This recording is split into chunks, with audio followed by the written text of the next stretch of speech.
Are you wondering if there is a way that you can write your own book without having to relive something difficult that you went through in order to get this book worthy story? Well, there are a number of ways I'm sure that this can be done, but there's one way that I have found over and over and over again. Clients come back to me and tell me this was the thing that really helped them. And my first recommendation on this is it's kind of important that you do relive it. You have to be willing to go back there if you really want to take a reader with you. If you want them to feel what you were feeling so they can understand why you got to the position or the message or whatever it is that you're sharing, the whole point of your story. If you want that to come across the best and the strongest, then in my opinion, you've got to be willing to go back there and relive it. That said, there is a way to do it and make it a lot easier on yourself. And here's what it is. And when I tell this to you, you're going to be like, really? That's it? Really?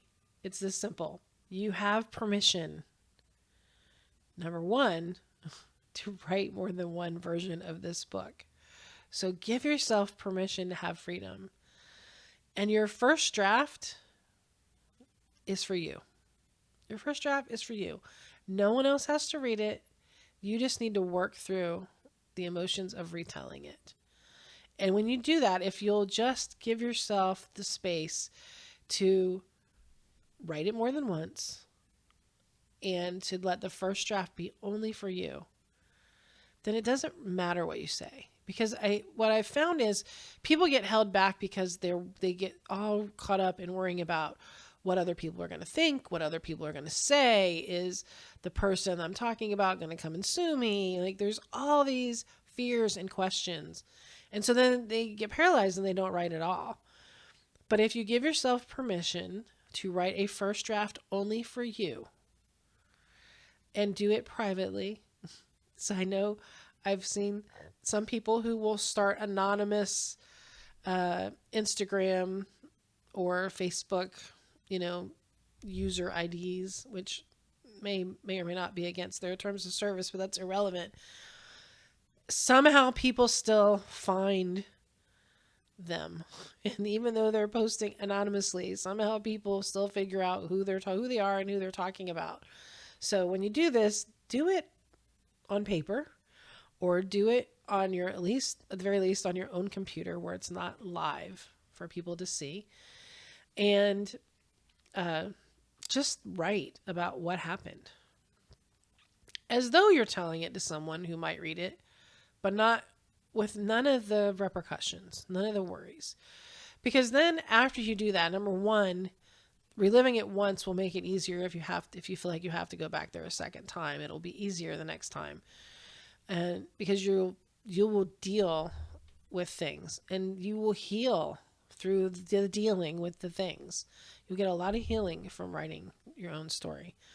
But if you'll do that, then you can go back later and either self-edit, go and pull out only the parts that you want to use, and the other parts that you're like, oh, that's too raw.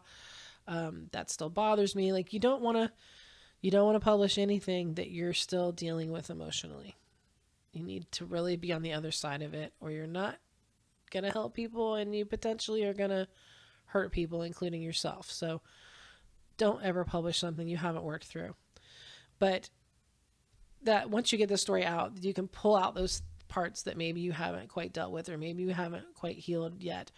You can pull out the parts that you're like, wow, that's how I really felt, but I need to find a way to say that isn't quite so nasty and mean. Just all those things. So you can either redo a second draft, or if there's someone you really, really trust as an editor to go through and advise you on those things, then that's an option as well. Then you don't have to go through it yourself. But most people, what I've found is just having that permission to, I'm going to write one draft and it's going to be only for me, has freed them, and they're just able to write and write and write and write. And then it's very easy for them to go back and do that next draft, that public draft. So that's my recommendation for you. Give yourself permission to write more than one copy. You can tell the story more than once, and definitely the first draft is only for you.